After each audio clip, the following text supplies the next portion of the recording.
Welcome to TradeTheNBI.com. This is John. This report is for the 17th of April, and we continue to move across zones, and that's just in line with our expectations. So we met the 38% as it started to decline here. We ended up above it, and that has led to the move just above the 50% now. If we put up the line, we can actually see what those values are. So 50% is at the 2689.50. So just slightly above it on this most recent uptick in the pre-market. We've had just slow, steady shakeout rise, and interestingly enough, we have rising gold. It started just below the 50%. It'd be interesting to see if we get a little fade. That could be a effective short opportunity. And chart pattern wise, it's an interesting one. This is the NQ, and I kind of shrunk it down to give you an idea of where we were from, going back to, we were in like a stall pattern, and then last November here started this, meteoric rise that's just backfilled most of the positive extremes that go all the way back to here. It was pretty close to the low. If you take the next one right there, we've gotten pretty close to filling it back in, but not quite there. So that means we still have a little bit to fill back, but everything else has been taken care of in the drop and swoons. And cute little cone pattern. Typically you would measure the distance between the range here and the range there for the expected breakout. And will the breakout be to the downside or to the upside? Well, now that's going to depend a lot on the readings that we end up getting as we get finalized. Euro continuing to push to the high side of the range.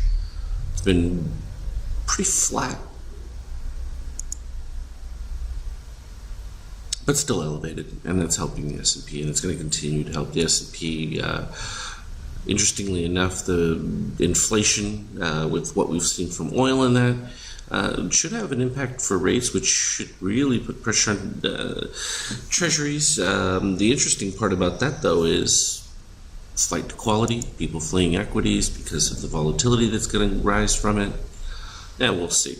And there's oil up at that little peak breakout, so popped out of the breakout, got a little overdone, needs to refill that with a positive extreme, but still an overall upcycle buy. And gold still hovering, ready for, and that's the thing with gold, you're going to get this kind of back and forth, but when it explodes, it's going to be one of those that ETF wise you're going to be behind. It's going to need to be the futures. So the other day we had this setup of what I was talking about from just positive shakeout, rising and following my 23% for an uptrend. And even when you get to the flat part, you have to have a significant short signal in order to justify getting out or below the 61% line. And we don't get that until very end here. We end up with a very nice DOC. It was worth 29 plus points on that one. The tiny little short lasted midpoint because we got a little bit of muck going through here.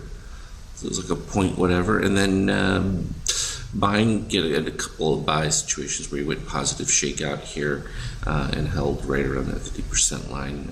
Both times didn't matter which one. Actually would have gotten a better entry on the second one.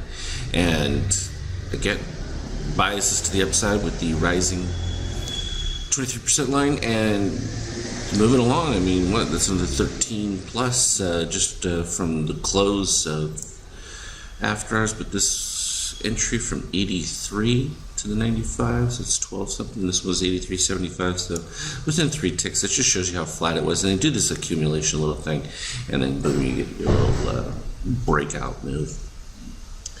So not simple language on creating it, because before we had the buy-sell D test, which broke into 6 zones, breaking down into 4 now, which should make things just a little bit easier from a programming standpoint. But within those 4, you're still going to have 8 to 10 different conditional routine, subroutine setups for buy-sells depending on configuration. So it should be good, but it's certainly going to be very effective when it comes to MBIs and GAMs.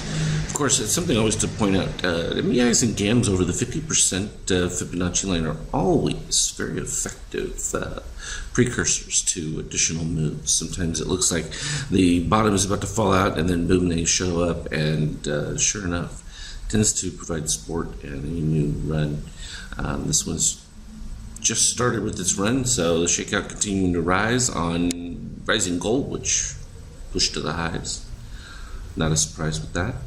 We had rising gold over here too back when this started from right in the middle range there and moved up.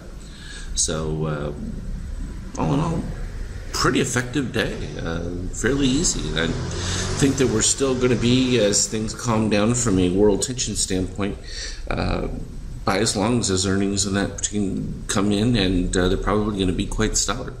So I don't expect that we're going to find any hiccups, and that will definitely cause multiples to be reevaluated. So should be exciting. As always, though, trade well, and we will put up Skype chat charts as needed.